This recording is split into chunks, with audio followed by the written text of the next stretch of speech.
Tuhan berkati dan silahkan duduk Bapak Ibu Saudara-saudara sekalian. Selamat siang semua, Shalom.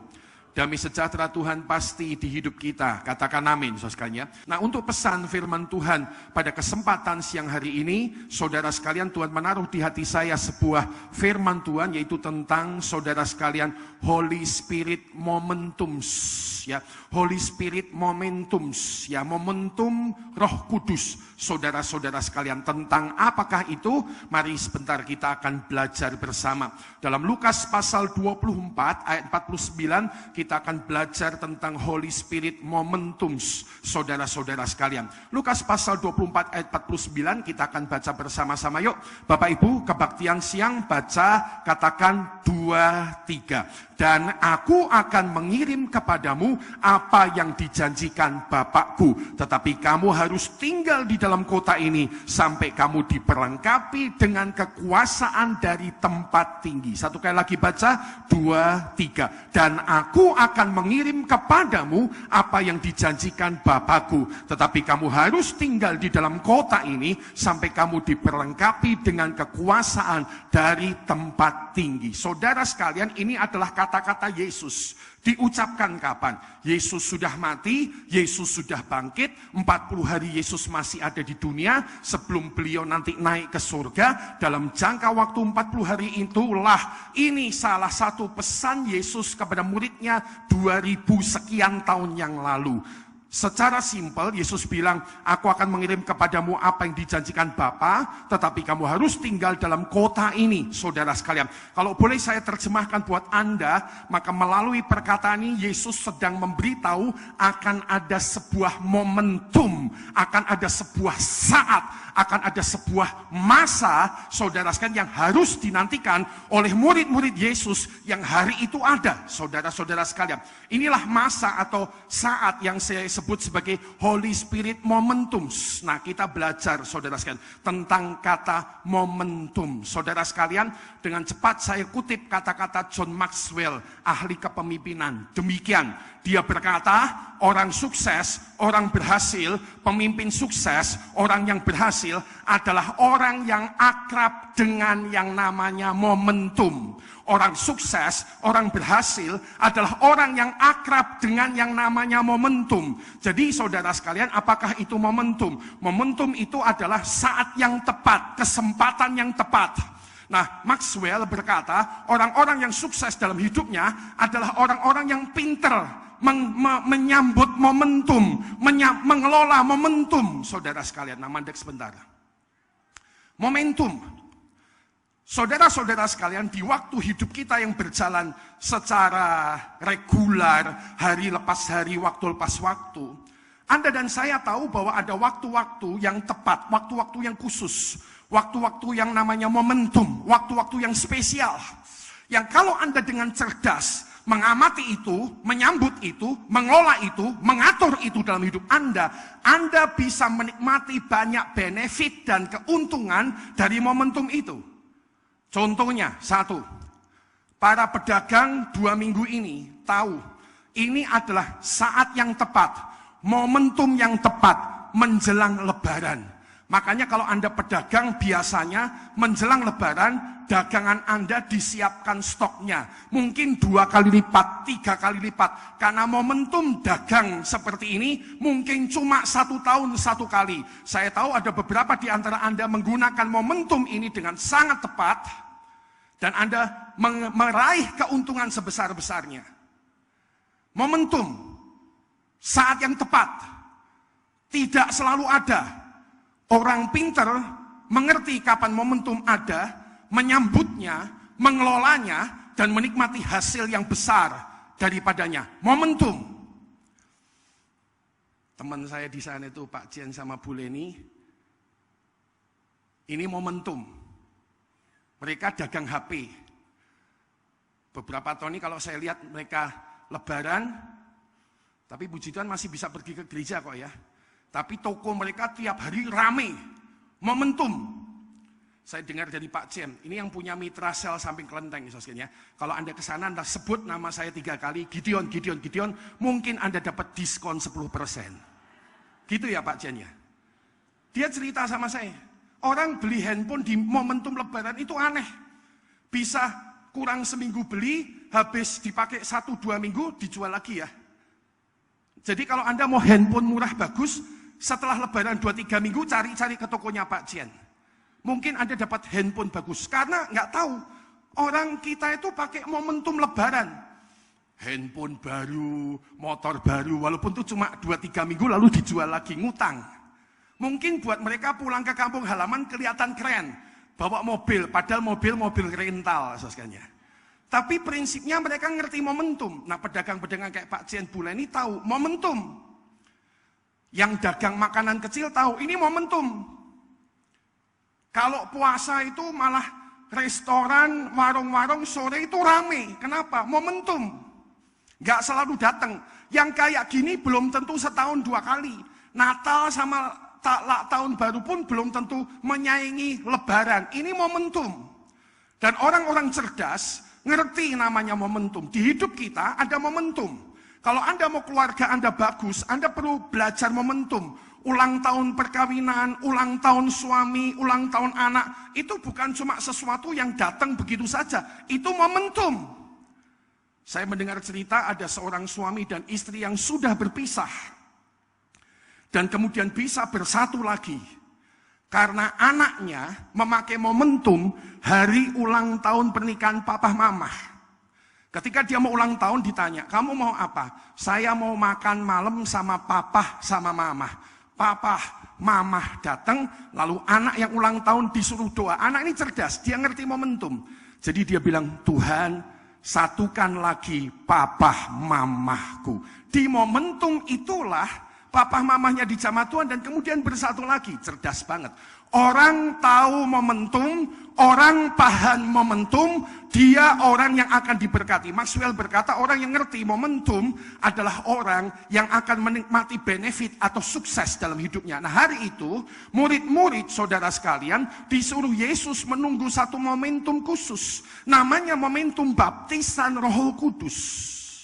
Dan saudara sekalian, ini memang sudah terjadi 2000 tahun yang lalu. Tetapi saya mau katakan, apa yang Tuhan taruh di hati saya adalah demikian. Siap-siap. 2 minggu lagi kita akan berjumpa dengan momentum Pantekosta.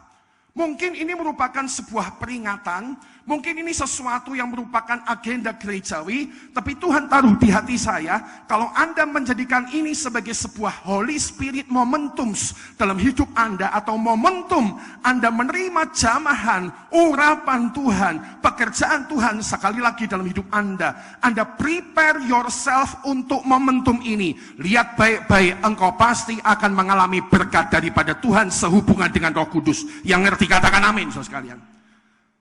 Saya lihat 2 minggu ini akan menjadi sesuatu yang menantang kita semua. Dalam 2 minggu ini mungkin yang berdagang sedang mengerjakan dagangannya, ya. Orang bilang per pekan, saudara sekalian. Beberapa orang sedang menanti dalam 2 minggu ini liburan.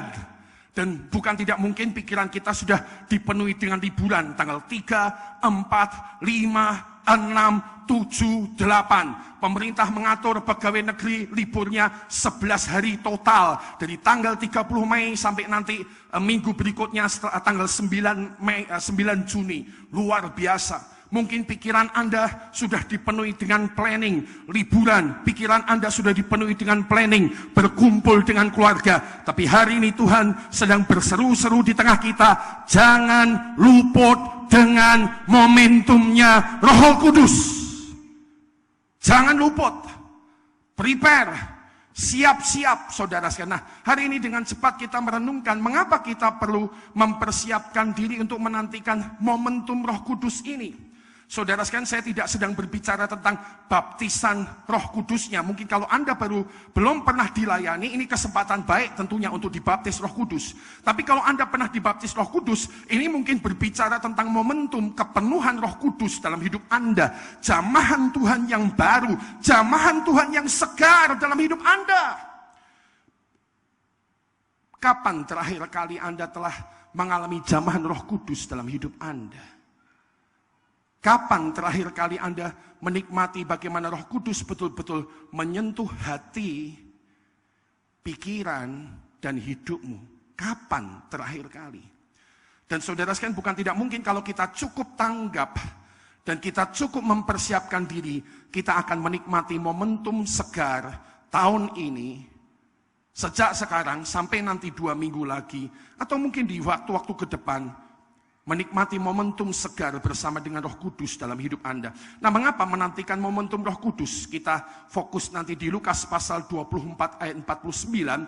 Ada 4 hal yang kita bisa belajar dari sana. Mengapa menantikan momentum bersama dengan Roh Kudus? Sebab Alkitab berkata itu adalah janji Bapa.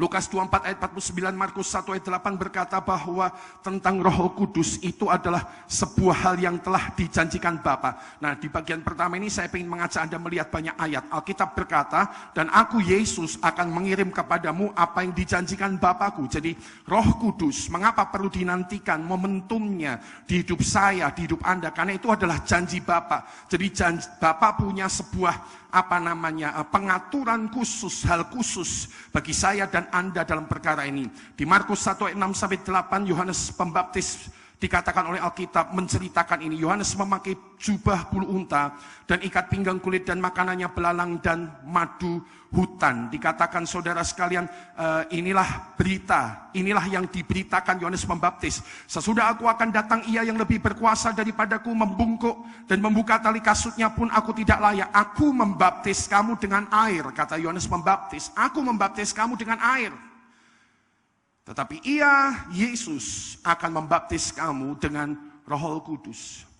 Saudara sekalian, dari pembacaan ayat ini kita melihat bahwa ada satu hal yang dinamakan janji Bapa. Dan janji Bapa itu telah diungkapkan Yesus, tapi juga diungkapkan Yohanes Pembaptis. Akan datang waktunya, sekarang aku Yohanes Pembaptis membaptis kamu dengan air.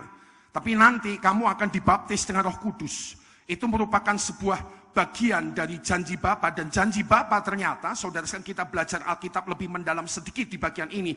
Itu ternyata adalah hal yang telah disampaikan Tuhan melalui nabi-nabinya di dalam kitab Perjanjian Lama. Nabi Yoel, dalam kitab Nabi Yoel pasal 2 ayat 28 sampai ayat 29 telah menceritakan tentang janji Bapa ini. Dikatakan bahwa kemudian daripada itu akan terjadi bahwa aku akan mencurahkan rohku ke atas semua manusia, maka anak-anakmu laki-laki dan perempuan nanti akan bernubuat. Orang-orangmu yang tua akan mendapat mimpi, teruna-terunamu akan mendapat penglihatan-penglihatan. Juga ke atas hamba-hambamu laki-laki dan perempuan akan kucurahkan rohku pada hari-hari itu. Ternyata di Perjanjian Lama telah diceritakan tentang akan datang masanya ini, janji Bapa dalam hidup murid-murid waktu itu, dalam hidup kita pada masa sekarang, saudara sekalian. Bukan hanya Nabi Yoel, tetapi Yeskiel juga dipakai oleh Tuhan untuk mempersiapkan umatnya pada waktu itu, tetapi juga sekarang untuk janji Bapa ini dilepaskan dalam hidup kita. Yeskiel 36 ayat 26 sampai 27 Alkitab berkata, kamu akan kuberikan hati yang baru dan roh yang baru di dalam batinmu, dan aku akan menjauhkan dari tubuhmu hati yang keras dan kuberikan kepadamu hati yang taat. Ayat 27, saudara sekalian, kita baca bersama-sama, semoga bisa kelihatan di depan. Katakan 2, 3. Rohku akan kuberikan diam di dalam batinmu, dan aku akan membuat kamu hidup menurut segala ketetapanku dan tetap berpegang pada peraturan-peraturanku dan melakukannya. Sehingga saudara sekalian, dari bacaan yang kita telah baca, kita menangkap hari ini. Kenapa menantikan Roh Kudus? Sebab Roh Kudus, momentum Roh Kudus, sebab Roh Kudus adalah hal atau perkara atau pribadi yang telah dijanjikan Bapa kepada setiap orang yang percaya kepada Dia. Hari ini saya mau ngomong khusus kepada teman-teman SP. Sekali lagi, seperti saya katakan tadi, SP itu selalu hanya gerbang pertama, awal. Setelah ini masih ada kelanjutannya. Ya, Anda masih harus berjalan menjadi menjadi pelayan-pelayan Tuhan. Anda harus belajar bertumbuh menjadi pemimpin-pemimpin Tuhan. Ya, selain Anda harus belajar hidup terus bertumbuh dalam Tuhan. Saya cuma mau kasih tahu, janji Bapa ini, Roh Kudus ini sangat penting menuntun kehidupan kita. Yang setuju katakan amin. Roh Kudus inilah yang ketika Alkitab bilang, rohmu akan rohku, kata Tuhan, akan kuberikan diam di dalam batinmu, dan aku akan membuat kamu hidup menurut segala ketetapanku. Saya belajar kalau dengan kekuatan kita, tidak pernah kita ini bisa hidup seperti itu yang Tuhan mau 100%. Hanya ketika Roh Kudus diizinkan bekerja, menuntun kita, mengarahkan kita. Saudara, Anda akan lihat pengalaman indah bagaimana Dia menolong kita menjadi seperti yang Tuhan inginkan dalam kehidupan kita. Saudara sekalian, mengapa menantikan Holy Spirit Momentums? Mengapa menantikan momentum bersama dengan Roh Kudus? Yang kedua, saudara sekalian, mengapa menantikan momentum bersama dengan Roh Kudus? Sebab Roh Kudus adalah pemberian Yesus Kristus. Roh Kudus adalah pemberian Yesus Kristus. Kembali kepada perkataan Yesus di Lukas 24 ayat 49a. Dan nanti kita akan melihat juga kata Yesus di Matius pasal 3 di dalam ayat 11. Maka saudara-saudara sekalian, dari Lukas pasal 24 ayat 49a telah ditegaskan bagaimana saudara sekalian Yesus berkata, dan aku akan mengirim kepadamu apa yang dijanjikan Bapakku. Janji Bapa, siapa yang ngirim, siapa yang ngasih. Lukas 24:49a ngomong aku di sana besar. Menunjuk sama siapa? Yesus. Matius 3 ayat 11 kembali, Yohanes Pembaptis ya mengatakannya di tepi sungai Yordan tentang apa yang akan terjadi pada tahap ke depan. Yohanes Pembaptis berkata, aku membaptis kamu dengan air sebagai tanda pertobatan. Tetapi ia yang datang kemudian daripadaku dan aku tidak layak melepas kasutnya. Ia, kita baca bersama katakan 2-3, ia akan membaptiskan kamu dengan Roh Kudus dan dengan api.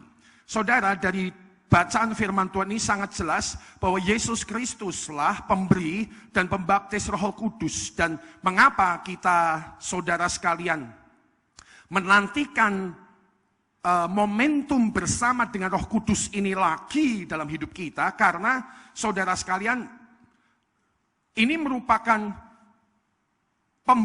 Yesus Kristus adalah pemberi dan pembaptis Roh Kudus. Dan begini, ini yang mau saya sampaikan, karena ini pemberian Yesus yang luar biasa, paling puncak. Nah, multimedia tolong siapkan Galatia 3 ayat 13 dan 14. Saudara sekalian lihat, Holy Spirit Momentums atau momentum bersama dengan Roh Kudus ini perlu kita nantikan karena ini diberi oleh Yesus. Dan sebagai sebuah pemberian atau gift, perhatikanlah, sebagai sebuah pemberian atau gift, ini pemberian yang paling keren, ini pemberian yang paling oke. Galatia 3 ayat 13, oke ya, lihat Galatia 3 ayat 13. Dikatakan, Kristus telah menebus kita dari kutuk hukum Taurat dengan jalan menjadi kutuk karena kita, sebab ada tertulis, terkutuklah orang yang digantung pada kayu salib. Sampai sini kita paham ya, 14 sekarang. 14. Alkitab 4 ayat 14 berkata, Yesus Kristus telah membuat ini supaya di dalam Dia berkat Abraham sampai kepada bangsa-bangsa lain. Berhenti sebentar di sana. Seringkali kita berpikir bahwa Yesus mati dan kemudian bangkit, Yesus mengerjakan karyanya di kayu salib supaya berkat-berkat Abraham datang dalam hidup kita. Dan seringkali kita menerjemahkan berkat Abraham itu adalah tentang yang sakit disembuhkan, yang miskin diperkaya. Seringkali kita menerjemahkan tentang berkat Abraham adalah hal-hal yang berhubungan dengan perkara-perkara fisikal kita. Tapi tahukah Anda, Alkitab berkata, berkat Abraham bukan itu yang paling puncak. Itu memang berkat Abraham. Listen, tapi berkat Abraham ada kapasitas yang paling keren. Ada kapasitas yang paling tinggi. Ada kapasitas yang paling puncak. Dan apakah berkat Abraham paling puncak itu? Maka Alkitab berkata, sehingga oleh iman kita menerima apa? Katakan 2-3, roh yang telah dijanjikan itu. Jadi ini ayat dipampang ya. Ngelihat saya, ngelihat ayat. Don't misinterpret it. Jangan salah menerjemahkan berkat Abraham. The best dari berkat Abraham bukan sakit sembuh. The best dari berkat Abraham bukan miskin kaya. The best dari berkat Abraham bukan tentang menjadikan engkau termasyur. The best thing of Berkat Abraham adalah supaya oleh iman kita menerima roh yang telah dijanjikan itu. Dan itu merupakan, kembali ke ayat-ayat di atas, pemberian Yesus. Pemberian Yesus. Pemberian Yesus, boleh kembali kepada tayangan sekarang. Jadi Yesus Kristus itu memang pemberi Roh Kudus, pemberi dan pembaptis Roh Kudus, pemberi dalam artian dia memberikan sebuah berkat puncak, the ultimate blessing, berkat yang paling tinggi dalam hidup Anda. Dan karena Yesus Kristus adalah pemberi berkat puncak ini, secara sederhana saya mau terus mendorong kita menghadapi Holy Spirit momentum waktu-waktu ke depan ini. Maka saudara sekalian, dua hal yang perlu saya sama Anda punya. Yang pertama, minta lagi sama Yesus. Dan kemudian berimanlah pada Yesus. Sesuai Lukas 11:13. Lukas 11:13 bilang gini. Jadi jika kamu yang jahat tahu memberi pemberian yang baik kepada anak-anakmu, apalagi Bapakmu yang di surga, Ia akan memberikan Roh Kudus kepada mereka yang meminta kepadanya. Pertanyaannya, saudara sekalian, kapan terakhir kali kamu dijamah oleh Roh Kudus? Kapan terakhir kali kamu tahu bahwa kamu dijamah oleh Roh Kudus? Tanpa pengalaman ini berulang di hidup kita, tanpa pengalaman ini terjadi lagi di hidup kita, gak heran kita punya hidup Kristen itu garing banget. Kita punya hidup Kristen itu kelihatannya agamawi banget. Kita sudah sangat bosan dengan hidup Kristen yang kita jalani hari ini.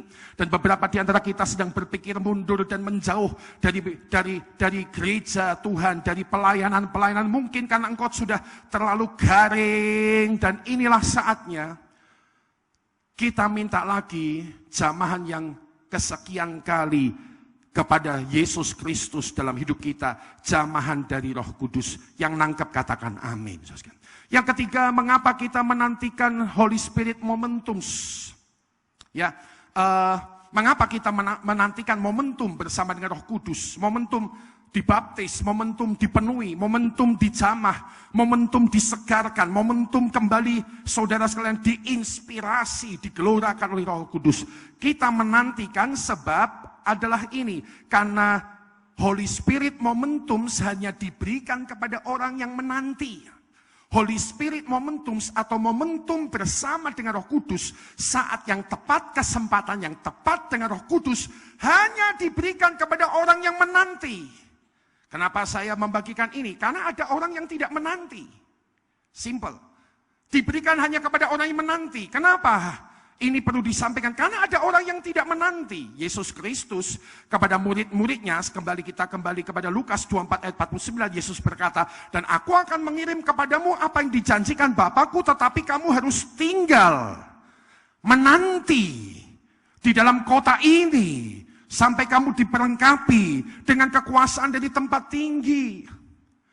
Saudara sekalian, ini perlu diberitakan karena hari-hari ini harus diakui ada orang-orang yang tidak sedang siap dengan momentum ini. Sekali lagi, bukan bermaksud menyalahkan, bukan. Tetapi justru karena cintanya Yesus kepada kita, Dia mengingatkan kita tentang perkara ini. Yang suka cita katakan amin, saudara sekalian. Dia ingatkan kita, momentum, saat yang tepat, kesempatan yang tepat, sedang datang, sedang ada. Bukan berarti sekarang Anda tidak bisa dibaptis Roh Kudus. Kalau mau sekarang, bisa sekarang. Tapi intinya Anda siap dengan momentum itu.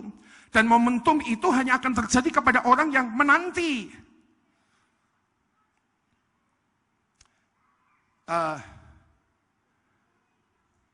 Kemarin Pak Santoso di rapat pengurus setel video keren. Anak multimedia, kamu connect sama internet ya, kalau nggak salah ya. Kayaknya kemarin videonya yang Ferrari itu loh, kalau tahu Ferrari, the perfect of Ferrari. Kamu siapin sebentar, saya ngomong deh. Enaknya kita connect sama internet, butuh apa biar dia siapin, oke ya? Kalau bisa disiapin ya. Yang kemarin. Jadi intinya gini. Nanti Anda akan lihat sebuah perfeksionis dari tim Ferrari. F1. Kalau nggak salah judulnya Ferrari Perfectionist ya. Coba cek ya. Anda akan lihat film ini ya.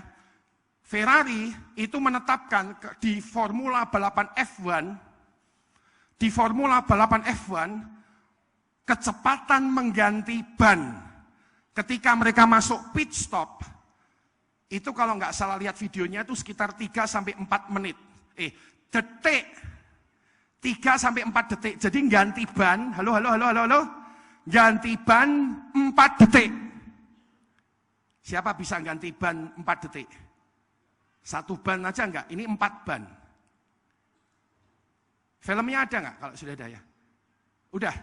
Mau di setel? Ya. Siap setel? Lampu matikan, tiket dibayar dulu, baru kemudian video di setel. Ya. Tiketnya udah bayar belum ya? Oh sudah tadi, wah ngaco ini, wah persembahan bayar tiket, ngaco. Ngawur loh, Tuhan Yesus loh, diseneni loh. Ferrari F1 Perfection, lampu di depan matikan. 1, 2, 3, style.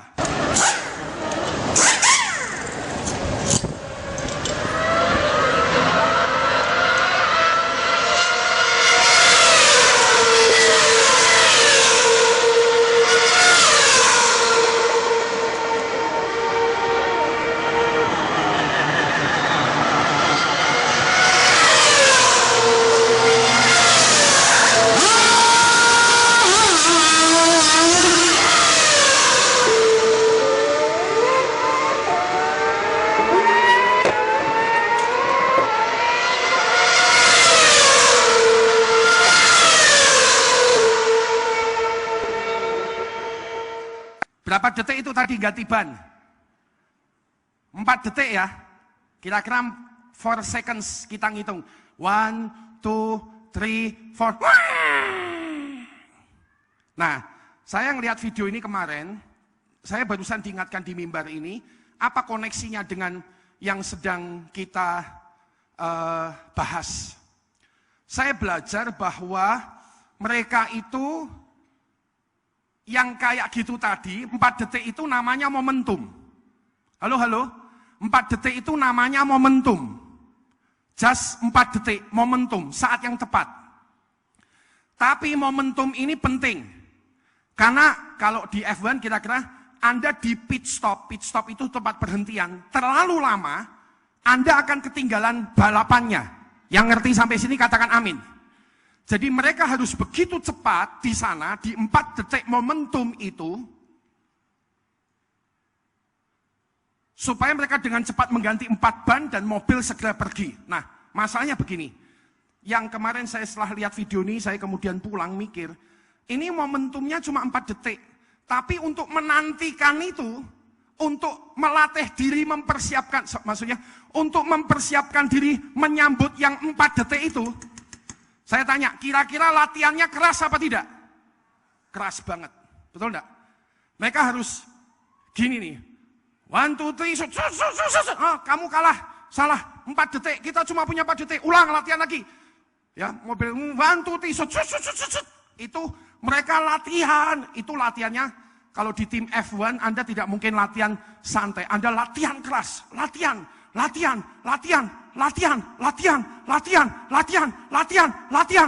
untuk menanti just momentum 4 detik itu. Nah, kita lihat setelah Yesus ngomong ini tadi sama murid, tinggal loh di Yerusalem, maka jemaat kemudian punya sikap khusus. Sikap khususnya Kisah Para Rasul 1 ayat 14. Alkitab berkata, mereka jemaat semua bertekun dengan sehati dalam doa bersama-sama dengan beberapa perempuan serta Maria ibu Yesus dan dengan saudara-saudari Yesus. Saya penasaran dengan kata apa yang dimaksud bertekun. Kata bertekun, Kamus Besar Bahasa Indonesia menerjemahkan, mereka berkeras hati. Bertekun artinya berkeras hati, bersungguh-sungguh. Nah, konekkan dengan contoh video tadi. Saya membayangkan menunggu momentum 4 seconds itu, mereka berlatih sangat keras. Mereka mengulanginya lagi. 1 kali, 2 kali, 3 kali, 4 kali. Mereka memastikan bahwa proses penggantian 4 ban dalam 4 detik itu mampu mereka lakukan sebagai sebuah tim. Dan saudara sekalian, mereka menantikan 4 detik itu. 4 detik itu kelihatan sangat pelan, tapi itu 4 detik yang akan menentukan seluruh racing mereka. Banyak pembalap kalah gara-gara terlalu lama di pit stop. Maka Ferrari memutuskan hanya mungkin 3-4 detik semua dapat diselesaikan. Yang kedua, sikap jemaat adalah sehati di dalam doa. Mereka menanti-nanti. Saudara sekali lagi, mengapa menunggu atau menanti Holy Spirit momentum? Sebab Holy Spirit momentum hanya akan datang, hanya akan terjadi kepada orang-orang yang dengan serius menanti-nantikan Roh Kudus dalam hidup mereka. Yang nangkap katakan amin, saudara sekalian. Dan ini sesuatu yang sederhana tapi penting. Kalau sikap hatimu tidak pernah menanti, saya pikir kamu akan terlewat dengan Holy Spirit momentum. Tapi kalau sikap hatimu menanti dengan berkeras hati artinya mungkin sempat capek, mungkin sempat tersilap, mungkin sempat teralihkan oleh perkara lain. Tapi karena engkau ingat kembali, engkau berkeras hati, engkau bersungguh-sungguh, engkau sehati dalam doa. Nah di gereja kita, nanti itu kita kerjakan tanggal 7, 8, 9. 7, 8, 9. Saya tahu kita libur 3, 4, katanya cuti bersama, 5, 6 orang lebaran. Tanggal 7 kalau ngadakan acara mungkin bisa jadi tidak banyak orang datang, bisa jadi kosong. Tapi saya sembahyang, ketika diingatkan Roh Kudus saya sembahyang, piye Tuhan? Tak liburkan nanti ganti minggu depannya atau tetap aja dijalankan. Lalu Roh Kudus mengingatkan, ini momentum. Memang sih gak ada hari baik, memang sih gak ada tanggal baik, yang ada adalah momentum. Jadi tugas saya pagi ini membagikan kepada Anda dan saya, ingat-ingat momentum. Holy Spirit momentum hanya terjadi kepada orang-orang yang menanti-nantikan. Yang keempat, yang paling akhir, kenapa menantikan momentum Holy Spirit atau Roh Kudus? Sebab kehadiran Roh Kudus itu kita tahu menjadikan kita saksinya Yesus. Dalam Lukas pasal 24 ayat 47 sampai ayat 48, 2 ayat sebelum ayat 49, ketika Yesus sebelum menekankan kata-kata yang tadi kita baca, dalam Lukas 24 ayat 47 dikatakan, dan lagi dalam namanya, berita tentang pertobatan dan pengampunan dosa harus disampaikan kepada segala bangsa mulai dari Yerusalem. Kamu adalah saksi dari semuanya ini. 47, 48 Yesus mengatakan itu, lalu 49 Yesus bilang, tinggal nunggu momentum, karena ini akan menjadikan kita saksi yang penuh kuasa, seperti kata Kisah Rasul pasal pertama 8, baca ayat terakhir bersama-sama siang ini, katakan 2, 3, sekarang, tetapi kamu akan menerima kuasa kalau Roh Kudus turun ke atas kamu, dan kamu akan menjadi saksiku di Yerusalem dan di seluruh Yudea dan Samaria dan sampai ke ujung bumi. Saudara sekalian, dengan simpel saya mau berkata siang ini, kita tahu bahwa kita adalah saksi Yesus. Yang setuju katakan amin. Menjadi saksi Yesus tentu butuh kuasa daripada Tuhan. Yang ngerti dan percaya katakan amin. Dan saudara sekalian, momentum Roh Kudus adalah sebuah momentum yang membuat kita menjadi saksi Yesus, saksi yang penuh kuasa. Di mana kuasa ini saudara sekalian akan bekerja lebih dulu dalam hidup saya dan dalam hidup Anda sebelum kuasa itu bekerja kepada hidup orang yang lain. Karena itu saudara sekalian, mengakhiri firman Tuhan siang ini, pemain musik bisa hadir ke depan. Mari siapkan Holy Spirit momentum dalam hidup Anda. Sebab menantikan Roh Kudus itu akan sungguh sangat memberkati kita dengan kuasa Tuhan yang hadir dan bekerja di dalam kehidupan Anda dan kehidupan saya.